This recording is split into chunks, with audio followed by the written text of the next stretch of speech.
On August 16, 2024, Senegal launched its first satellite, a small CubeSat named GondeSat-1A, aiming to enhance Earth observation and telecommunications.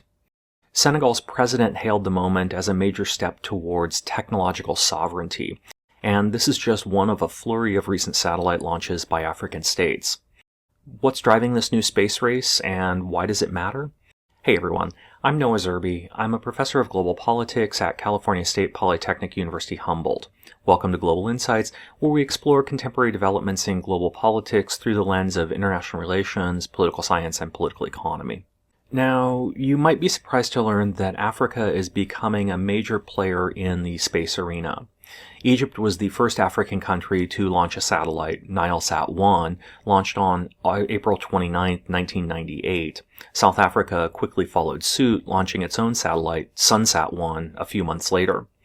By the end of 2024, a total of 17 African countries have put more than 60 satellites into orbit. This is a remarkable achievement and speaks to the growing ambition and technological prowess of the continent. These satellites serve a variety of purposes, but are primarily centered on communication, navigation, and Earth observation, particularly weather forecasting, environmental monitoring, and disaster management. But this represents a very small portion of the total number of satellites in orbit. As of January 2025, there were around 12,000 satellites in orbit according to the UN Office of Outer Space Affairs, a figure that includes both active and inactive satellites. Starlink alone operates more than 7,000 satellites. Launching a satellite is no longer the exclusive domain of wealthy nations. Smaller countries can now afford to participate. Indeed, the cost of getting satellites into orbit has declined dramatically over time, from more than $100,000 per kilogram in the 1960s to around $18,000 per kilogram under the U.S. Space Shuttle program to less than $2,700 per kilogram today. And if costs continue to decline as projected, we could see costs reduced to less than $100 per kilogram in the near future. This declining cost is being driven by several factors. Technological advances have certainly contributed to this trend. Companies like SpaceX have pioneered reusable rocket technology, dramatically reducing the cost to launch by eliminating the need to build new rockets for each mission. The miniaturization of technology has led to smaller and lighter satellites, which are cheaper to build and launch. CubeSats, for example, are tiny satellites that can be launched in large numbers at low costs. And advances in manufacturing processes like 3D printing have also made it cheaper and faster to produce rocket components and satellites alike. At the same time, the entry of private companies like SpaceX, Rocket Lab, and Blue Origin have intensified competition in the launch market, driving down prices. Further, the rise of dedicated launch service providers has streamlined the launch process, making it more efficient and also contributing to lowering costs.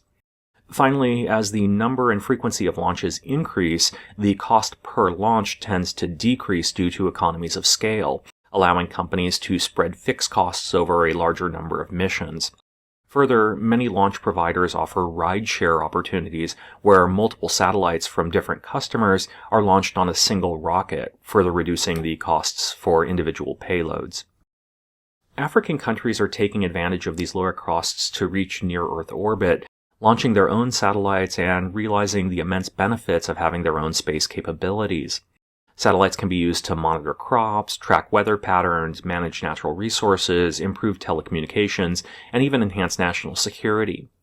But they're also emphasizing the importance of technological sovereignty. This goes beyond simply launching satellites. It's about building the capacity to design, build, and operate these satellites independently. In a nutshell, technological sovereignty is the ability of a state to develop, control, and utilize critical technologies without undue reliance on external actors. It's about having the freedom to innovate and pursue your own technological path, free of foreign influence. And we're seeing this play out in Africa in several ways. First, many African countries are establishing or strengthening national space agencies. These agencies play a key role in coordinating space activity, developing policies, and fostering collaboration between government, academia, and the private sector. Examples include the South African National Space Agency, or SANSA, the Algerian Space Agency, ASAL, and the Nigerian Space Research and Development Agency, NASDRA. Some countries are investing in facilities to assemble and test satellites domestically. This reduces reliance on foreign companies and allows greater control over the technology. For instance, Algeria has a satellite research development center in Iran, and Kenya is building a satellite assembly facility at the University of Nairobi. Building human capital is another critical aspect of this pursuit. Countries like Kenya and Ghana have initiated programs to train engineers locally in aerospace technologies. Kenya, for example, has collaborated with universities to develop and launch small satellites, providing hands-on experiences for students and researchers. Ghana's Space Science and Technology Institute has been instrumental in educating and training professionals in space science, contributing to the country's growing expertise in the field. African countries are also investing in research and development to create indigenous space technologies. This includes developing new satellite designs, sensors, and ground stations. For example, South Africa is developing a constellation of nanosatellites for maritime domain awareness, and Nigeria is working on satellites for environmental monitoring. These efforts are not merely about technological advancement. They are deeply intertwined with the concept of sovereignty in international relations.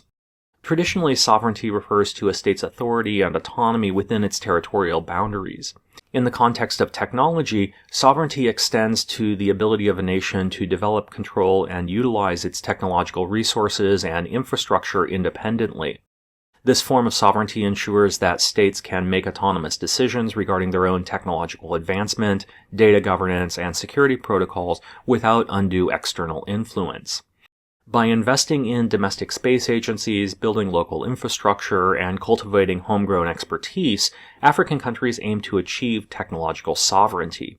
This endeavor not only enhances their standing in the global arena, but also ensures the benefits of space technology, like improved communication, disaster management, and resource monitoring, are tailored to meet their specific national and developmental needs. In essence, the pursuit of technological sovereignty in Africa's space programs reflects a broader aspiration for self-determination and resilience in an increasingly interconnected and technologically driven world.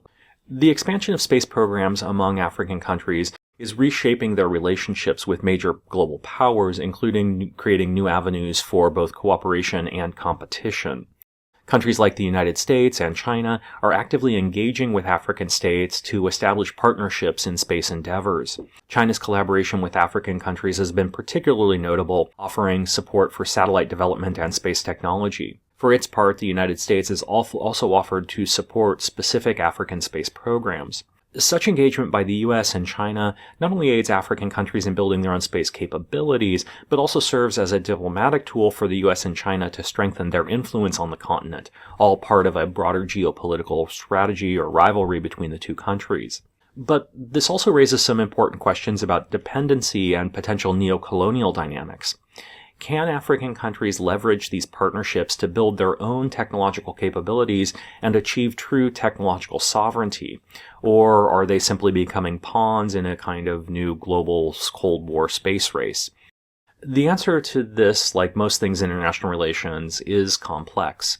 On the one hand, increased space access could strengthen ties between African countries and major global powers, leading to new forms of cooperation in areas like technology transfer, scientific research, and economic development.